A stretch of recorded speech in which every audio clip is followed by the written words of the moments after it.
दोस्तों सादर जय हिंद, नमस्कार। आज मैं भारतीय सशस्त्र सेनाएं, Indian arm force, central paramilitary force और सेंट्रल आर्म पुलिस फोर्स के जो व्यवस्था और सिस्टम में कुछ सुधार और पारदर्शिता के लिए जो कुछ सुझाव सरकार को, भारत सरकार को और जो हमारे सुरक्षा तंत्र को देना चाहूँगा, जिससे हमारे जो सेवारत जवानों का जो पे, पेंशन, वेतन, प्रमोशन इत्यादि में जो पारदर्शिता हो और एक अच्छा सा जो है संतुलन बने और जिससे जो है सभी लोगों के को सिस्टम से जो है व्यवस्था से जो संतुष्टि प्राप्त हो। तो इसलिए आज हम OSOROP के बारे में बात करेंगे। OSOROP का मतलब होता है one service, one rank, one pension. One service, one rank, one pension की जरूरत इसलिए आर्म फोर्सेस को है क्योंकि इसमें बहुत ज़्यादा लोगों का जो पेंशन का, खासकर पेंशन का जो गड़बड़ी है वो बहुत ज़्यादा है। क्योंकि जो पुराने लोग हैं, जो सपोज एक हवलदार, पुराना हवलदार 25-26 साल सर्विस करके अगर वो पेंशन आया है या तो उसका, और जो अभी नया एक हवलदार 25-26 साल सर्विस करके आया है, उन दोनों के उसमें बहुत सारा वो जो है अंतर है पेंशन में। या तो अभी वाले की ज़्यादा है या बहुत कम पहले वाले की ज़्यादा है, ऐसा। जबकि सेम क्राइटेरिया होने से दोनों का उसमें ज़्यादा अंतर जो है नहीं होना चाहिए, लेकिन देखने में आया है कि बहुत ही ज़्यादा अंतर है। 10,000 से भी ज़्यादा, 15,000, 10,000 के बीच में ऐसा अंतर उनमें है। जबकि सेम सर्विस, वन रैंक है तो वन पेंशन भी होनी चाहिए थी, लेकिन ऐसा नहीं है। और जो पुराने लोगों को जो है इसमें बहुत ज़्यादा इसमें जो है अंतर पड़ा है और उनके मनोबल को इससे फर्क पड़ा है। तो इसीलिए हम जो इस व्यवस्था से, इस सिस्टम से जुड़े हुए लोग हैं, पे कमीशन है, रिवीजन जो आयोग है, रिवीजन सेल है, तो इसको एक संतुलित एक ऐसा रिवीजन बनाए जिससे ये अंतर जो है ज़्यादा न पड़े और हमारे जो भूतपूर्व जो आर्म फोर्सेस के जो भी सैनिक हैं, चाहे सभी जो हमारे सशस्त्र सेनाओं के, सेंट्रल पैरामिलिट्री फोर्स, CAPF इत्यादि के लोगों में हम कोई फिलहाल मैं इस वीडियो में कोई नया कुछ ऐसा डिमांड नहीं कर रहा हूँ, लेकिन जो व्यवस्था है, जो सिस्टम है, उसमें सुधार और पारदर्शिता के लिए यह वीडियो बना रहा हूँ। मेरा आग्रह है कि इस वीडियो को संबंधित मंत्रालय और तक अवश्य पहुँचाएं, अगर और ताकि इसमें वो संज्ञान लेकर के एक अच्छा संतुलित रिवीजन करके इसको ठीक करने का प्रयास करेंगे। तो अब मैं बताऊंगा कि CPMF क्या है। CPMF सेंट्रल पैरामिलिट्री फोर्स है जिसमें कुछ सेनाएं हैं हमारे देश की, जैसे Assam rifle, special frontier force और कोस्ट गार्ड। लेकिन स्पेशल फ्रंटियर फोर्स और कोस्ट गार्ड को जो है एमओडी ऑपरेशनल कमांड में उनको पेंशन, वेतन, प्रमोशन इत्यादि भूतपूर्व सैनिक सुविधा हमने सुना प्राप्त है, लेकिन असम राइफल को यह सुविधा प्राप्त नहीं है। और इसलिए असम राइफल के लोग चाहते हैं कि असम राइफल का क्योंकि लगातार जो है हमेशा असम राइफल विपरीत और कठिन हालातों में एमओडी ऑपरेशनल कमांड के अंदर देश की सेवा करती है। और एक इसका अव्वल इतिहास है, 1835 से लेके अभी तक इसने जो है सभी युद्धों में, अधिकतर युद्धों में भाग लेकर के, और इसका एक अव्वल गैलेंट्री रिकॉर्ड है चक्रों का और अवार्ड्स का जो है एक अव्वल रिकॉर्ड है। ये हम बाद में चर्चा करेंगे। अभी सिर्फ हम इस सिस्टम को मैं कैसे OSOROP जो है हमारे फोर्स के लोगों को कैसे प्राप्त हो, इसी के लिए हम सिस्टम से और इसके लिए ठीक करने के लिए, इसको संतुलित बनाने के लिए हम रिक्वेस्ट करेंगे।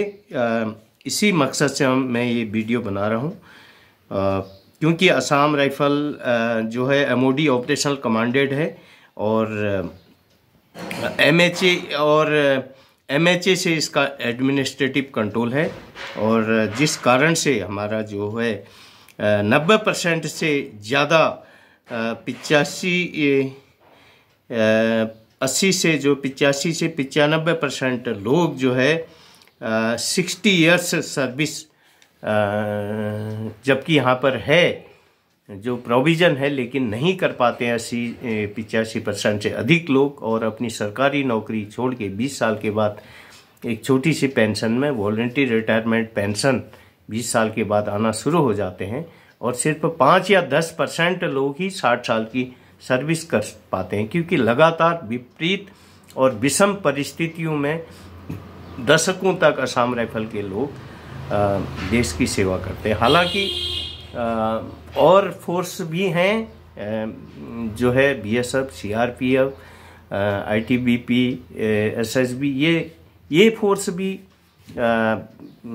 हमेशा जो है ज़्यादातर विपरीत हालातों में पोस्टेड रहते हैं। लेकिन इनकी जो है IPS कमांड है और असम राइफल की MOD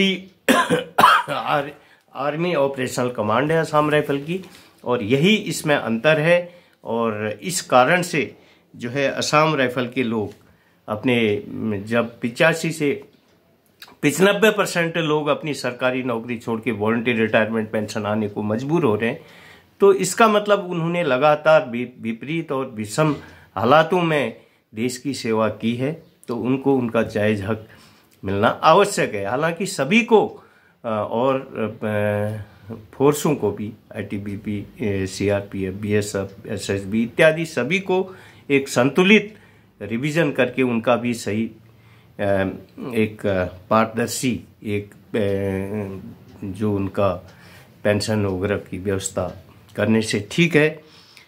और ख़ासकर असम राइफल के लिए मैं, क्योंकि असम राइफल से हूँ, तो मुझे काफ़ी लोगों ने, जब मैं लोगों से मिलता हूँ, अपने भूतपूर्व सैनिकों से, तो विधवा माता बहनों से, तो अक्सर लोग बहुत तंग हालत में, बहुत कम पेंशन में, 10-12 हज़ार बेसिक पेंशन में 20 साल सर्विस के बाद एक हवलदार 10 से 12 हज़ार 13 हज़ार बेसिक पेंशन में गुजारा कर रहे हैं। तो इसलिए मेरा यही मकसद था आज ये वीडियो बनाने का, कि ये इसको जो है OSOROP के तहत पेंशन को रिवीजन करके इसका संतुलन बनाया जाए।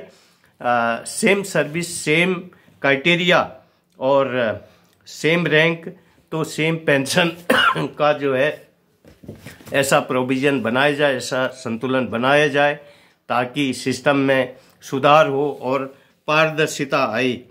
और ये ज़रूर जो है हो सकता है और ये संभव है, पॉसिबल है।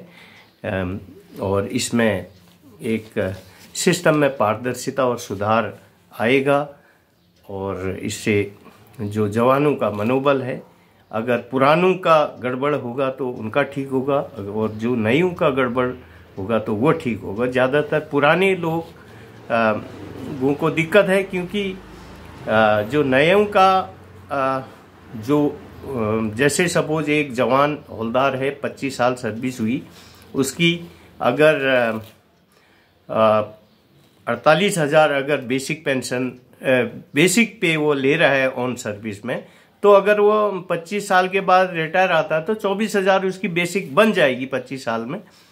तो फिर भी ये उसका जायज। लेकिन एक 25 साल का जो पुराना हवलदार है, 25-26 साल का, उसकी बेसिक पेंशन अगर 16-17 हज़ार में है तो ये 16-17 हज़ार और 24,000 में तो बहुत ये वह है। जबकि सेम क्राइटेरिया है, सेम सर्विस है, सेम रैंक है, तो सेम पेंशन लगभग ये होनी चाहिए। और होने से भी 1-2 हज़ार का अंतर हो सकता है, लेकिन वैसे नहीं होना चाहिए। तो पे कमीशन को और पेंशन रिवीजन सेल को चाहिए कि इसमें कैसे सुधार हो, कैसे संतुलन बने और कैसे ये पारदर्शिता आए, क्योंकि कैसे ये सिस्टम में ये सुधार भी होगा और पारदर्शिता आएगी तो ये देश के लिए एक बहुत अच्छी बात होगी और जवानों का मनोबल भी बढ़ेगा और सिस्टम में भी पारदर्शिता और सुधार आएगा। तो आज के लिए इतना ही। मैं आशा करता हूं कि OSOROP मैंने एक नया नाम दिया है, 1 सर्विस 1 रैंक 1 पेंशन, यानी कि सेम सर्विस, इसको हम SSOROP भी कह सकते हैं। SSORP मतलब same service 1 rank same pension, मतलब एक ही क्राइटेरिया है तो उसको एक ही समान पेंशन मिलनी चाहिए, क्योंकि जो नयों को मिल रही है वो पुरानों को मिलनी चाहिए। ये इसमें संतुलन बनाया जाना चाहिए। मैं सभी जो हमारे जो ऑफिशियल ब्यूरोक्रेट्स हैं और पे कमीशन है और पेंशन रिवीजन सेल है, इसका रिकमेंडेशन के लिए इसका प्रपोजल संबंधित मंत्रालय को दिया जाए और इसको पास करवाया जाए तो ये एक बहुत अच्छी बात होगी। मुझे आशा है कि ये ऐसा करेंगे। तो आज के लिए इतना ही। तो वीडियो को आगे तक पहुंचाने का कष्ट करें, खासकर जो हमारे संबंधित हेड ऑफ डिपार्टमेंट जो ब्यूरोक्रेट्स हैं और हमारा जो देश का जो सिस्टम है, जो मंत्रालय हैं, जो मुख्य लोग हैं, अगर प्रधानमंत्री तक महोदय तक, रक्षा मंत्री महोदय, गृह मंत्री महोदय तक भी और यह वीडियो पहुंचता है तो वो भी इसे देखेंगे तो ज़रूर वो इस पे उचित विचार करेंगे, क्योंकि हमारा कोई ऐसा नया कोई ऐसा मैं वीडियो के माध्यम से नया डिमांड नहीं कर रहा हूँ, और लेकिन मैं सिस्टम को सुधारने के लिए और सिस्टम में पारदर्शिता के लिए ऐसा करने के लिए मैं एक अपनी रिक्वेस्ट, अपनी वीडियो के माध्यम से रिक्वेस्ट दे रहा हूँ, भेज रहा हूँ।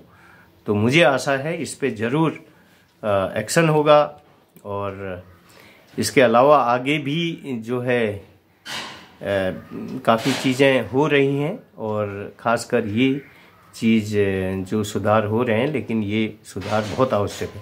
तो वीडियो लंबा हो जाएगा, आज के लिए इतना ही। Thank you, happy day, good day, नमस्कार।